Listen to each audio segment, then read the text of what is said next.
He serves as the front man for the carbon tax cap and trade scheme, which will not only increase taxes on every American, but will also transfer our national sovereignty and rights to a tyrannical world government, all in the name of saving the earth.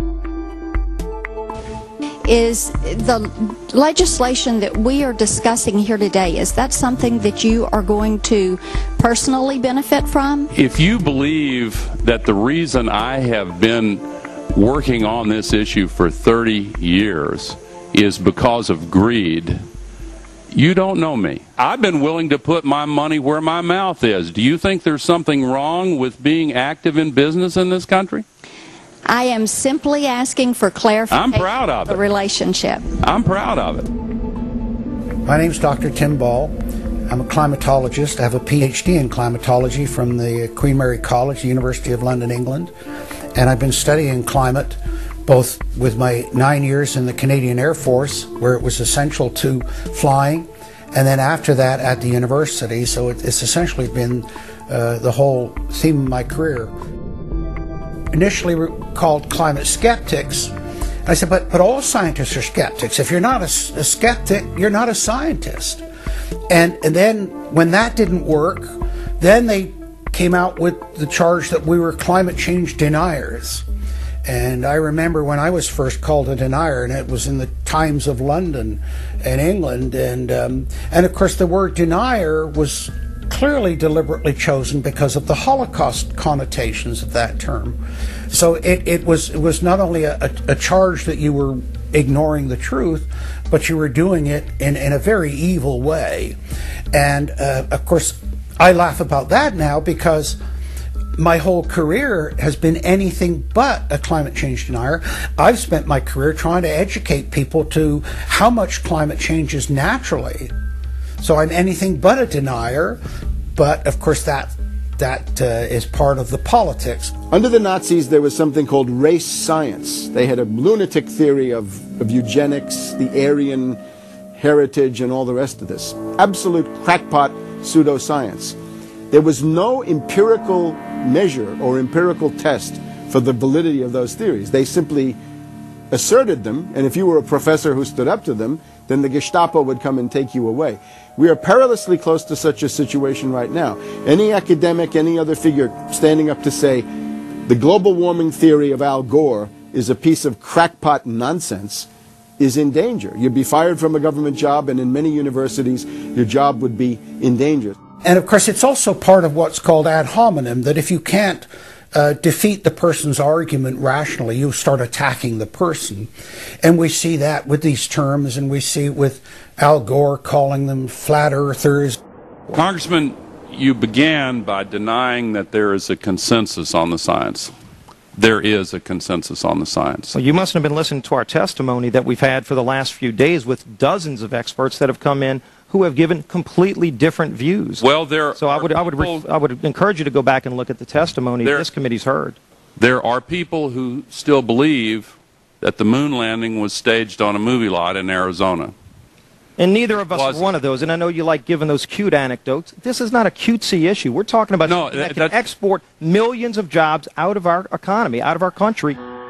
Richard Lindzen, an MIT professor of atmospheric physics, said it many years ago when he said the consensus was reached before the research had even begun.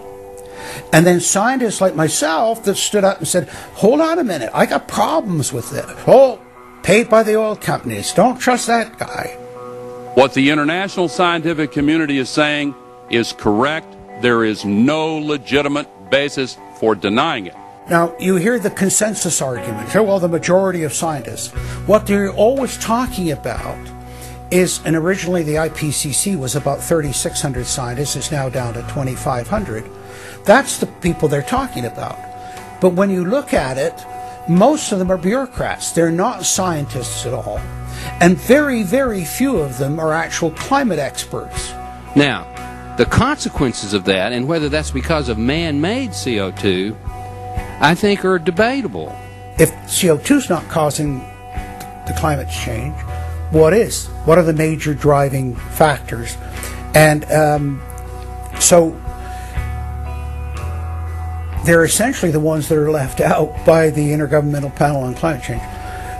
It's unbelievable to me that they can come out and ignore the sun. I mean, everybody knows the sun goes in, it gets cool. You notice that, right? You have an eclipse, the temperature drops, and the birds start to get excited and so on.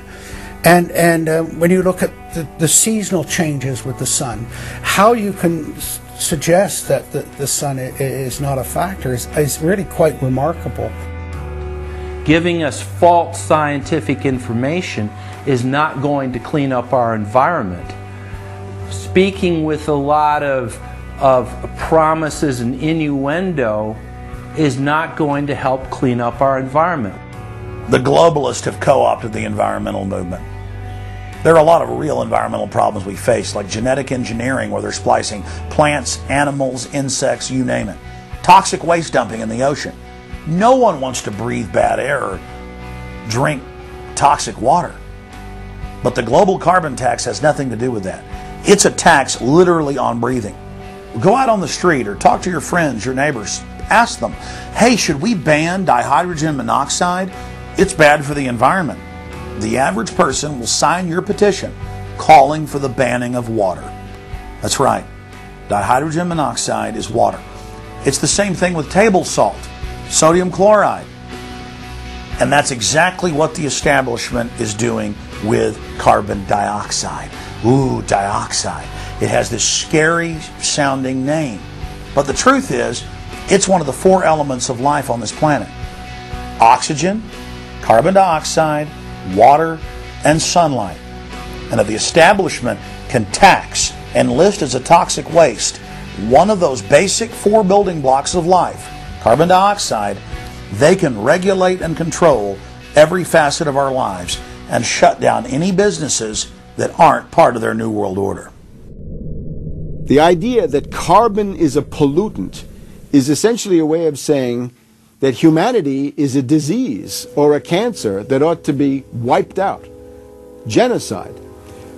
People have argued in this environmental coterie around Obama, around Holdren, the theoretician of de-development, who is now the science advisor of the White House, really the anti-science advisor. They've argued that babies are carbon monsters, carbon machines, and that every time you breathe out carbon dioxide, you're part of the pollution of the planet.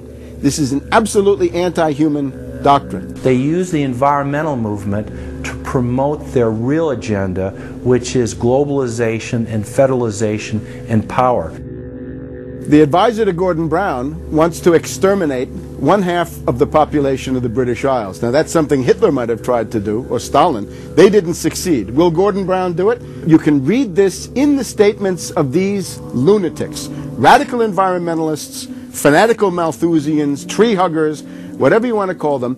This is an ideology of genocide which can be documented exhaustively, ad nauseum, out of their own statements. When Gore said the science is settled, that raised red flags amongst the media, and then also amongst a lot of other people that sort of knew that that wasn't true, other scientists, and started to look at it. And of course, the more they looked at it, the more they realized, no, science is never settled. What is coming down now is environmentalism, is nothing but phony science. Nothing but phony science. And if we really believe in the environment, if we really believe in freedom, if we really believe in truth, we need to get some straight answers. Now, the Kyoto Agreement, of course, was reached in the city of Kyoto. And what was interesting was several things came out of that. But the first thing was that all countries had to participate in Kyoto, but not all had to take action. Only the developed nations were required to reduce their level of CO2. The developing nations were excluded. Now, of course, at that time, China was, and in some ways you can argue it still is, a developing nation. So it wasn't required to meet any targets under Kyoto, nor was India. The U.S., of course, held out. And what's interesting is that the U.S. Senate voted 95-0 against the Kyoto Accord, even though Al Gore was the vice president at the time. And lucky for him, he didn't have to cast a deciding vote. But so it was 95-0 against it, because the U.S. Senate saw, no, this is a socialist distribution of wealth. This is going to cost jobs and economy, and so they scrapped it completely.